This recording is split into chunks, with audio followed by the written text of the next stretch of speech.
Dieu, viens à mon aide. Seigneur, à notre secours. Gloire au Père et au Fils et au Saint-Esprit, au Dieu qui est, qui était et qui vient, pour les siècles des siècles. Amen. L'ange du Seigneur apporta l'annonce à Marie. Et elle conçut du Saint-Esprit. Voici la servante du Seigneur. Qu'il me soit fait selon votre parole. Et le Verbe s'est fait chair.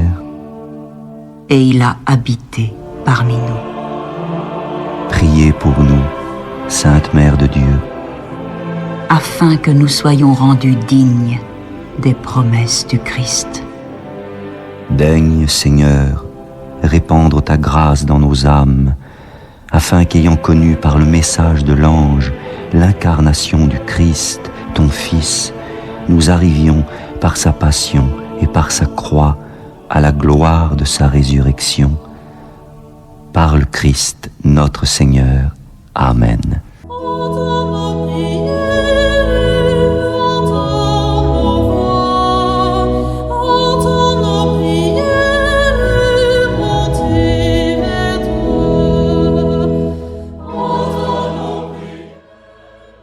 Seigneur, dans le silence de ce jour naissant, je viens te demander la paix, la sagesse, la force.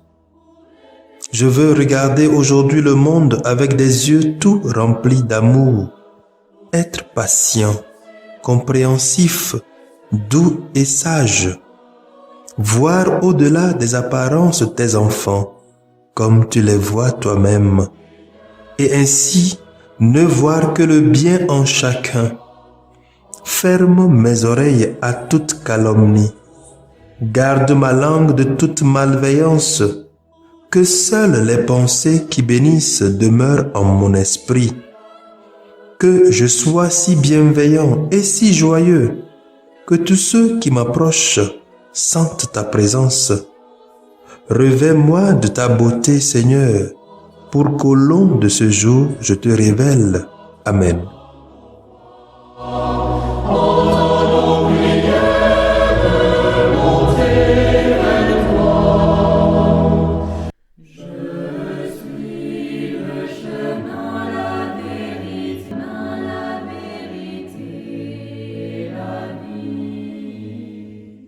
Écoutons les textes de ce mardi 12 janvier de la première semaine du temps ordinaire année B, lu par la sœur Irène Agboja NDA et le diacre Mathias Etienne SM, commenté par le père Charles-André Edor SM.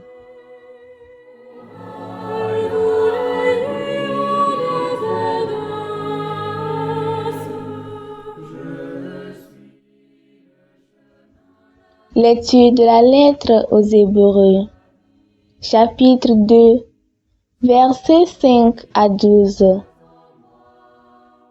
Ce n'est pas à des anges que Dieu a soumis le monde à venir dont nous parlons.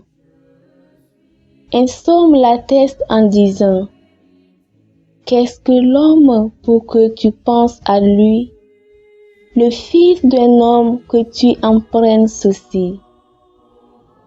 Tu l'as abaissé un peu au-dessous des anges. Tu l'as couronné de gloire et d'honneur. Tu as mis sous ses pieds toutes choses. Quand Dieu lui a tout soumis, il n'a rien exclu de cette soumission. Maintenant, nous ne voyons pas encore que tout lui soit soumis. Mais Jésus, qui a été abaissé un peu au-dessous des anges, nous le voyons couronné de gloire et d'honneur à cause de sa passion et de sa mort. Si donc il a fait l'expérience de la mort, c'est par grâce de Dieu, au profit de tous. celui pour qui et par qui tout existe, voulait conduire une multitude de fils jusqu'à la gloire.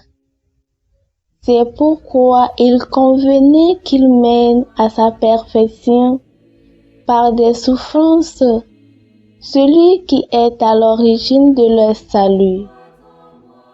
Car celui qui sanctifie et ceux qui sont sanctifiés doivent tous avoir même origine. Pour cette raison, Jésus n'a pas honte de les appeler ses frères quand il dit « Je proclamerai ton nom devant mes frères, je te chanterai en pleine assemblée. » Parole du Seigneur. Nous rendons grâce à Dieu.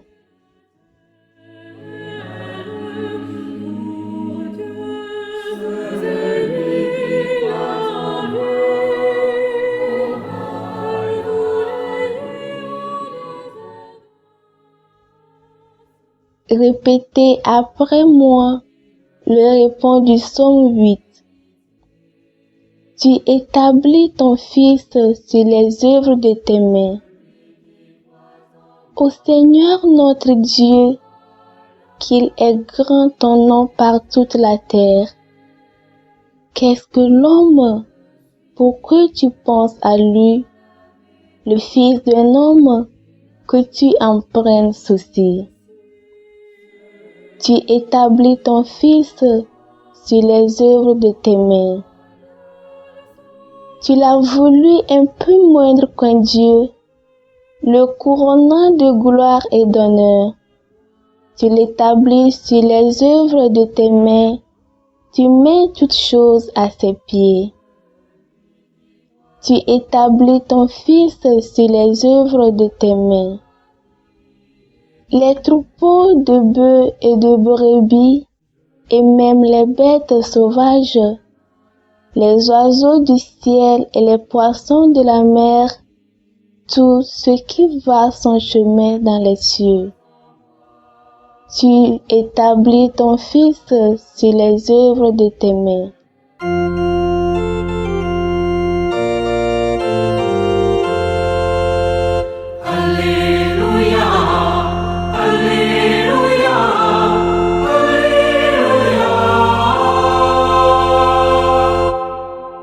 Accueillez la parole de Dieu pour ce qu'elle est réellement, non pas une parole d'homme, mais la parole de Dieu. Alléluia, Alléluia, Alléluia.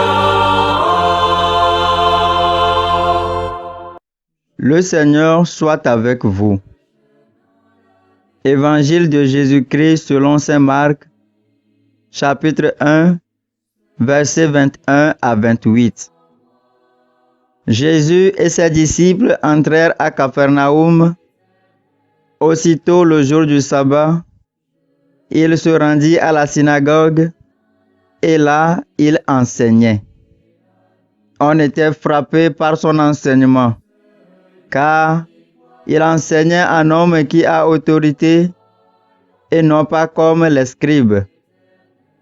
Or, il y avait dans leur synagogue un homme tourmenté par un esprit impur qui se mit à crier. « Que nous veux-tu, Jésus de Nazareth? Es-tu venu pour nous perdre? Je sais qui es-tu.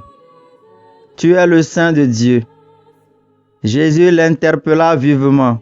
« Tais-toi, sors de cet homme. » L'esprit impur le fit enlever en conviction, puis, poussant un grand cri, sortit de lui.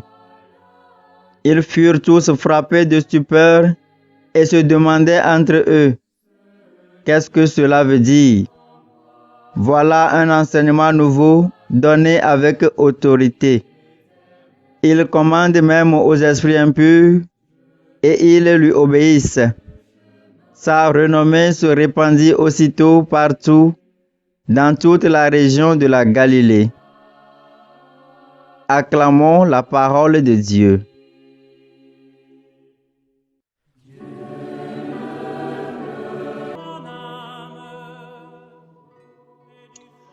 l'auteur de la lettre aux Hébreux parle longuement de la véritable identité de Jésus. Il s'efforce de s'assurer que nous ne voyons pas Jésus simplement comme un autre prophète ou un saint homme, mais comme le Fils de Dieu qui était parfait en tout.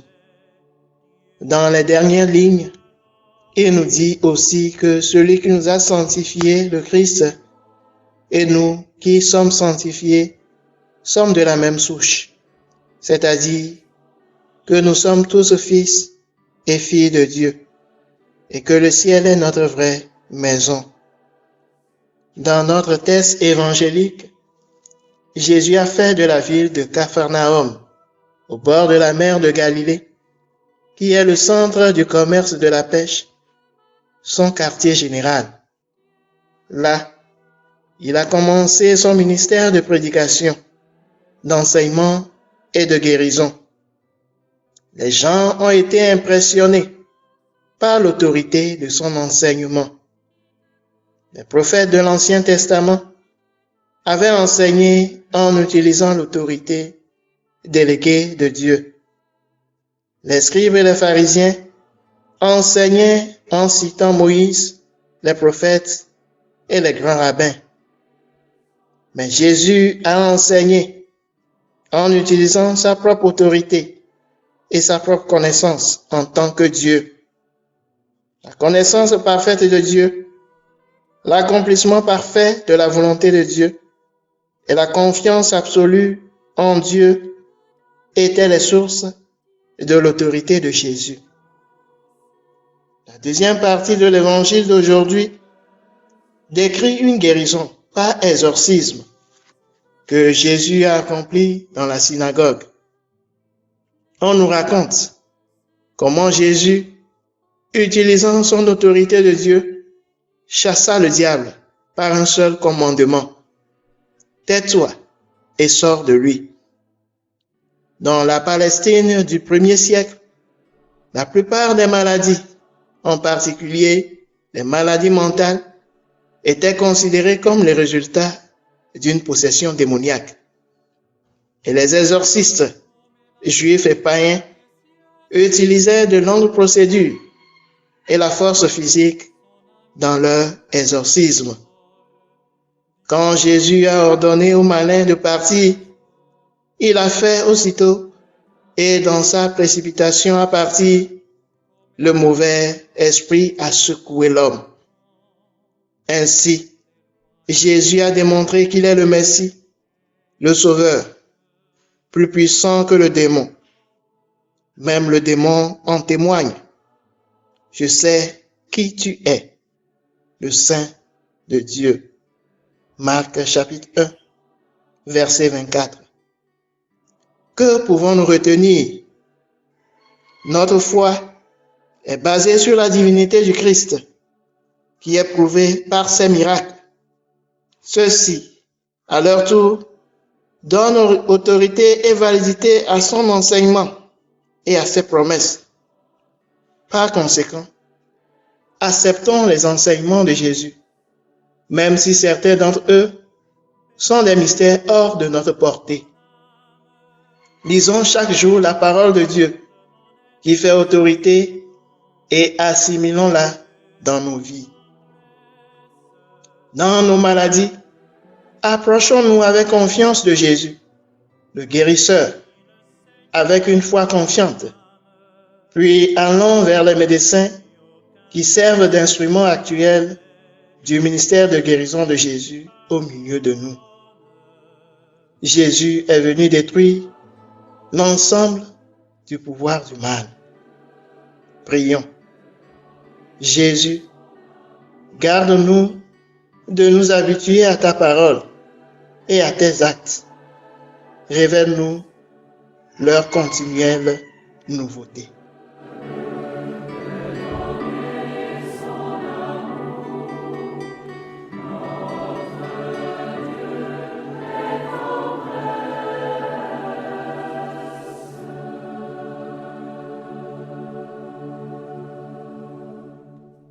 Le Seigneur soit avec vous et avec votre esprit.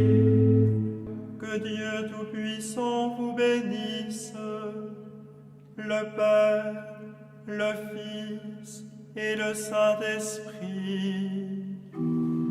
Amen.